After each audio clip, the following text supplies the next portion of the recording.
Hello दोस्तों, नमस्कार। स्वागत है आपका फिर से एक नए ब्लॉग में। दोस्तों आज का ब्लॉग रहने वाला है कॉस्मेटिक शॉप की क्या टाइमिंग रहनी चाहिए।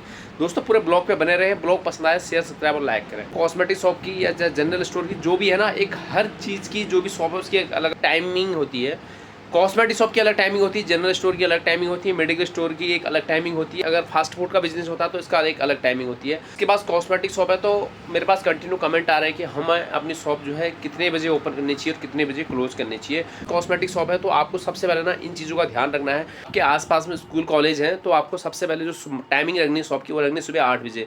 क्योंकि क्या होता है, जैसे बच्चे होते हैं स्कूल के, जो टीचर लोग आते हैं वो सुबह जो है शॉप में आ जाते हैं। सुबह की एक जो अगर शॉप में बोनी हो जाती है ना, उसका एक अलग ही मजा है। पूरे दिन में आप कितने 1000 रुपये कर लो, अगर सुबह अगर 10-20 रुपये अगर आ जाते हैं ना तो शॉप का पूरा दिन अच्छा रहता है। तो मैं आपको यही बताना चाहूँगा, अगर आपके आसपास में स्कूल कॉलेज है तो वहाँ पे आपको जो शॉप ओपन करनी है सुबह 8 बजे कर देनी है। वहाँ पे क्या होता है, ऐसे लोग आते रहते हैं, उसे लंच होता है तो उस टाइम भी बच्चे आते हैं, क्योंकि बच्चों को बहुत सारा सामान लेना होता है। छोटे मोटे क्लिप, स्कूल के जो डेली वेज वाले जो बच्चे होते हैं, रबड़ बैंड, इस प्रकार के बच्चों को जो है चाहिए होते हैं। अगर आपके आसपास में कोई स्कूल कॉलेज नहीं है तो आपको, अगर मार्केट एरिया में अगर आपकी शॉप है तो आपको अपनी मार्केट के हिसाब से काम करना है, ये नहीं कि अपने हिसाब से करना है। जो आपकी मार्केट की टाइमिंग है उसके हिसाब से आपको काम करना है। अगर आपकी मार्केट की टाइमिंग अगर 10 बजे की है तो आप अगर 6 बजे भी, 7 बजे, 8 बजे अगर शॉप खोलेंगे तब भी आपकी दुकान में काम नहीं चलेगा, क्योंकि आपकी मार्केट के लोगों को पता है कि आपकी जो मार्केट है ना वो 10 बजे ओपन होती है। आपको 10 ही बजे जो है अपनी शॉप खोलनी है।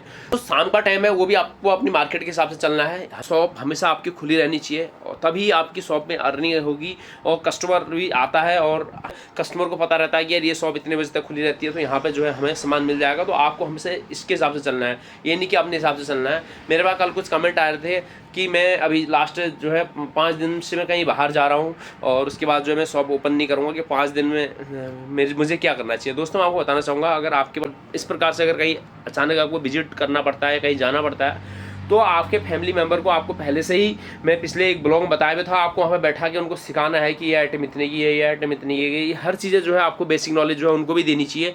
क्या होता है, अगर आप कभी बाहर चले गए 10 दिन, 15 दिन, 20 दिन के लिए, अगर घर में कोई परेशानी आ जाती है तो उस टाइम क्या होता है ना, आपका फैमिली का कोई भी बंदा वहाँ पर जो है बैठ सकता है। आपको हमेशा अपनी शॉप अगर ओपन कर दी ना, कभी भी आपको क्लोज नहीं करनी है, इस बात का आप ध्यान रखें। अगर कभी कोई ऐसा, अगर 1 दिन 2 दिन अगर कभी घर में अगर कोई बड़ी परेशानी आ जाती है तो तब अलग बात है, नहीं तो अगर आपको कहीं शादी में जाना है, कुछ जाना हो, आपको हमेशा अपनी शॉप बंद नहीं करना। अगर आप महीने में 30 दिन होते हैं ना तो 30 के 30 दिन आपको अपनी शॉप ओपन करनी है। एरिया में जो मार्केट अगर कभी क्लोज रहती है तो आपको अपने एरिया के हिसाब से ही काम करना है। दोस्तों मैं बताना चाहूँगा, जब भी आपको अपनी शॉप ओपन करनी है ना, हमेशा ये कोशिश करें कि जब भी आप सुबह घर से निकलते हैं एक अच्छे माइंड फ्रेश करके निकलें और पूरे दिन जो है आपकी शॉप भी जो है अच्छे से रन होगी और जो है हमेशा घर से मुस्कुराते आएंगे ना, शॉप का एक दिन ही अलग होता है यार। महत्वपूर्ण बात आपको और बताना चाहूँगा, अगर जैसे सुबह आपकी जब बोनी होती है उस टाइम अगर कोई भी कस्टमर आता है ना, आपको ज़्यादा बार्गेनिंग नहीं करनी, इस बात का हमेशा ध्यान रखें। ज़्यादा आपको नुकसान भी नहीं होना चाहिए, अपने नुकसान पे मत देना।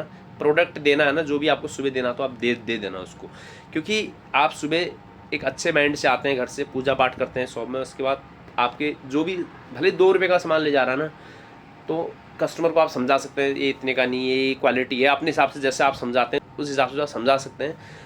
तो हमेशा सुबह की जो भी बोनी होती है ना, उसका आप हमेशा ध्यान रखें कि वो अच्छे मतलब मन से लें। आप कभी भी ये नहीं कि आपको कोई काम करना है या फिर आपने थोड़ा बार्गेनिंग करी। सुबह का जो कस्टमर है वो आपको वापस नहीं जाना चाहिए और सबसे जो लास्ट का कस्टमर है ना वो भी वापस नहीं जाना चाहिए। शॉप में जो, अगर आप शॉप बढ़ा रहे हैं, अगर कस्टमर आ गया ना तब भी आपको शॉप ओपन करके उसको सामान दे देना है। हमेशा पहले देख लें कि आसपास में कोई मेरा कस्टमर तो नहीं है, कोई आ तो नहीं रहा है। आपको शॉप बढ़ानी है जब आपके फाइनल आपकी मार्केट में जो है क्लोज हो जाती है मार्केट, तभी ही आपको भी शॉप बढ़ानी है। दोस्तों छोटी छोटी चीज़ें होती हैं जो बहुत हमारे बिजनेस को आगे तक लेके जाती हैं और इस प्रकार से अगर आप चलेंगे ना, स्टेप बाय स्टेप चलेंगे, तो कभी जो है हमारी जो शॉप होती है इसमें कभी प्रॉब्लम नहीं आएगी और हमारा बिजनेस काफ़ी आगे तक जो है ग्रोथ करेगा। क्योंकि ये छोटी छोटी चीज़ें ना शॉप में बहुत अहम होती हैं। ये सब चीज़ें हम लोगों को करनी चाहिए। सुबह टाइम से अपनी शॉप खोलनी है, क्या हमारी शॉप की टाइमिंग है, किस हिसाब से हमें काम करना है।